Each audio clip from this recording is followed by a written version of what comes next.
আমাৰ বৃহত্তৰ ওদালবাক্ৰা যুৱ মঞ্চৰ আজি ২৬তম বৰ্ষৰ বহাগী উৎসৱ উদযাপন সমিতিৰ তৰফৰ পৰা বহাগী উৎসৱ আয়োজন কৰা হৈছে এদিনীয়া কাৰ্যসূচীৰে।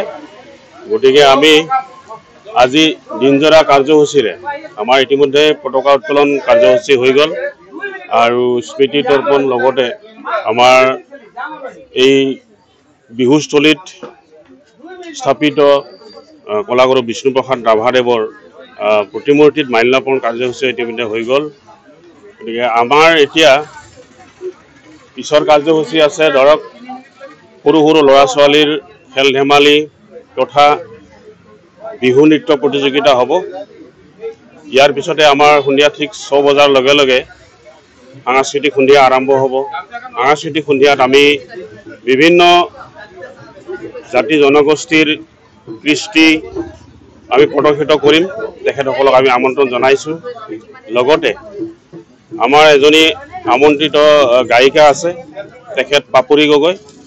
গতিকে সন্ধিয়া তেখেতো আমাৰ এই বিহু মঞ্চত গীত পৰিৱেশন কৰিব। গতিকে আমি সমূহ ৰাইজকে আমাৰ এই বিহু উদযাপন সমিতিৰ তৰফৰ পৰা ৰঙালী বিহুৰ শুভেচ্ছা তথা ওলগ যাচিছোঁ আৰু আমাৰ এই বিহুখনত যোগদান কৰি আমাৰ কাৰ্যসূচী সফল কৰাৰ কাৰণে ৰাইজক আহ্বান জনাইছোঁ। পতাকা উত্তোলন ময়ে কৰিলোঁ, সুভাষ ৰাভা সভাপতি হয় বিহু উদযাপন।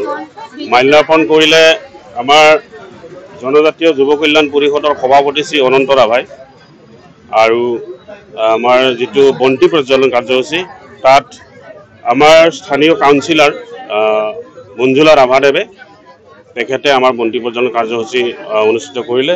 লগতে আমাৰ এজন বয়োজ্যেষ্ঠ ব্যক্তি লজ ৰাভা তেখেতে আমাৰ এই স্মৃতি তৰ্পণ কাৰ্যসূচী সম্পন্ন কৰিলে। গতিকে আমাৰ ইতিমধ্যে হৈ যোৱা কাৰ্যসূচী ধুনীয়াকৈ হৈ গ'ল। পৰৱৰ্তী আমি খেল ধেমালি প্ৰতিযোগিতাবিলাক আমি ইয়াৰ পিছতে আৰম্ভ কৰিম।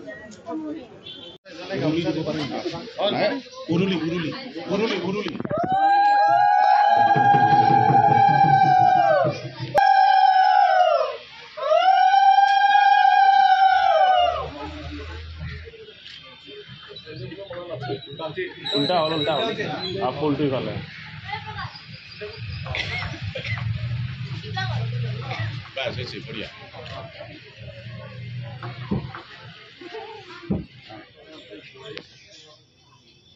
কলাগুৰু বিষ্ণু ৰাভাদেৱ